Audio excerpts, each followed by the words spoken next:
Nous sommes partis pour un projet de 3 mois au Pérou afin de réaliser un documentaire sur la lutte des femmes péruviennes dans l'acquisition de leurs droits. Le 12 août 2016, nous embarquons pour Lima, la capitale du pays. Sitôt débarqués sur le sol péruvien, nous n'avons pas chômé. En effet, hasard du calendrier, le lendemain de notre arrivée avait lieu dans les rues des principales villes du Pérou une marche historique contre la violence faite aux femmes.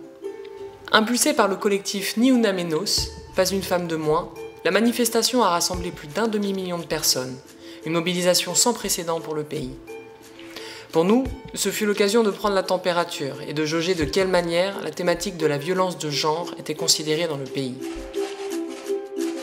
Notre sujet documentaire s'intéresse en particulier à faire le parallèle entre 2 générations, celle des victimes de la campagne de stérilisation forcée d'Alberto Fujimori dans les années 90, qui lutte depuis 20 ans pour obtenir justice et réparation, et celle plus jeune, qui aujourd'hui lutte pour dépénaliser l'avortement en cas de viol. Nous avons commencé notre travail d'investigation en suivant des ONG et associations investies sur ce thème. Amnesty International, Médecins du Monde, Demos, le Centre d'études pour la défense des droits des femmes, Promsex et Catholiques pour le droit à décider.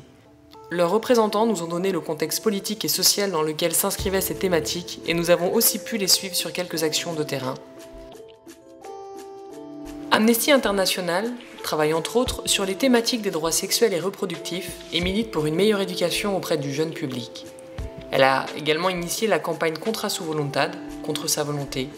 Cette initiative a permis de recueillir 11 000 signatures qui ont mené à l'ouverture d'un registre officiel qui recense les victimes de stérilisation forcée. Médecins du Monde, eux, travaillent à la promotion de la santé sexuelle et reproductive, en particulier à la prévention des grossesses non désirées dans les quartiers défavorisés de Lima. Nous les avons accompagnés à Villa El Salvador pour assister à leur atelier de promotion de santé sexuelle. Ces ateliers sont mis en place par des promotrices de santé bénévoles issues de la communauté. Demos est très investie sur la question des stérilisations forcées. Elle a représenté juridiquement quelques cas emblématiques. Elle a aussi lancé la campagne Somos 2074 y muchas más. Nous sommes 2074 et beaucoup plus. Cette campagne demande une politique publique de réparation des victimes. Promsex est l'une des associations à l'origine de la campagne Déjala decidir, laissez-la choisir, qui demande la dépénalisation de l'avortement en cas de viol. Initié en 2015, le mouvement a permis à une initiative citoyenne de proposer un projet de loi devant le Congrès. Ce dernier a préféré l'abroger. Dans un pays éminemment catholique, où les hautes autorités religieuses et gouvernementales se côtoient et s'influencent, nous avons rencontré un mouvement de féministes croyantes, catholiques pour le droit à décider. Le mouvement promeut, au sein de sa famille religieuse, le droit à disposer librement de son corps et demande la garantie de la laïcité au sein de l'État. Les événements auxquels ces femmes participent ouvrent la réflexion sur la manière de vivre sa religion aujourd'hui au Pérou. Une rencontre tout en nuances, qui nous a permis de prendre du recul sur la manière dont cette thématique pouvait être appréhendée. Pour compléter nos recherches, nous avons également passé du temps avec des experts. Alejandra Bayón, anthropologue ayant mené une investigation sur le sujet des stérilisations forcées, et le docteur Enrique Guevara, gynécologue et directeur de la maternité de Lima.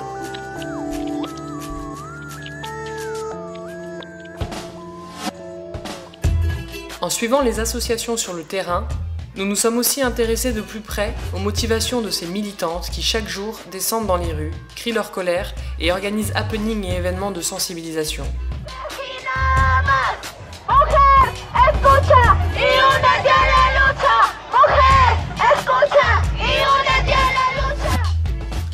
Nous avons choisi de passer plus de temps avec certaines d'entre elles et de les suivre dans leur quotidien. Ces militantes ont fait de l'espace public leur terrain de jeu. Les injustices à l'encontre des femmes sont l'essence de ces performances, amenées à provoquer, questionner et surtout briser les tabous.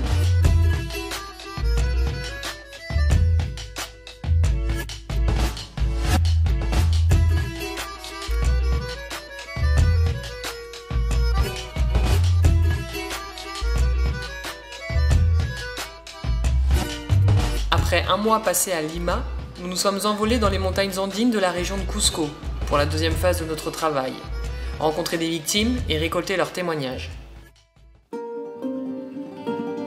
C'est dans ces régions reculées que les stérilisations forcées ont été les plus massives. Dans ces zones rurales, les victimes se sont regroupées en associations pour faire entendre leur voix. Nous avons eu la possibilité de passer quelque temps à leur côté. chaque témoignage est extrêmement fort. Au-delà de l'épisode traumatique subi par chacune d'entre elles, ce sont des vies entières qui ont été gâchées par ces événements. Depuis 20 ans, ces femmes réclament justice et réparation. Pour autant, rien ne bouge. Leur histoire semble figée dans le temps. Au Pérou, la violence faite aux femmes prospère souvent en raison des difficultés pour les victimes d'accéder à la justice, de l'inaction des pouvoirs publics ou encore de l'absence de punition pour les auteurs. La culture de l'impunité favorise la banalisation de ces violences. C'est ce que nous confirmera notre expérience sur le terrain à Cusco.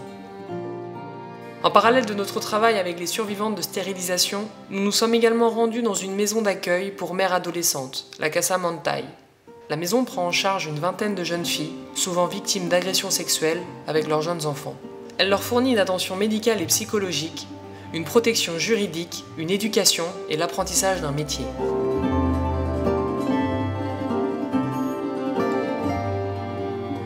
À Cusco, en passant du temps avec des collectifs féministes, nous avons pu entrer en contact avec des femmes qui ont pris la décision d'avorter, parfois à la suite d'un viol.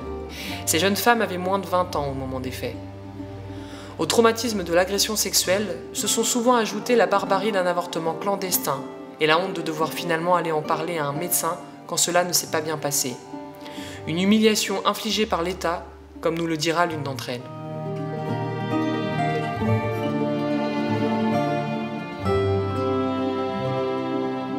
Cette dizaine de femmes, avec qui nous avons choisi de passer plus de temps et dont nous avons recueilli les témoignages, ont un dénominateur commun. Qu'elles soient victimes ou militantes, toutes, aujourd'hui, luttent pour briser les tabous, mais surtout pour que les choses changent.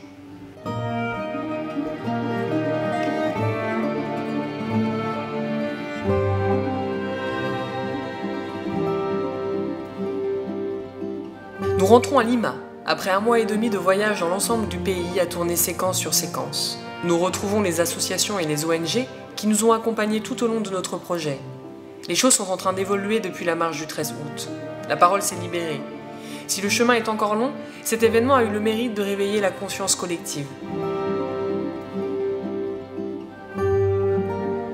À notre retour en France, quelques articles de presse sur notre projet ont permis à des producteurs télé et cinéma d'entendre parler de nous.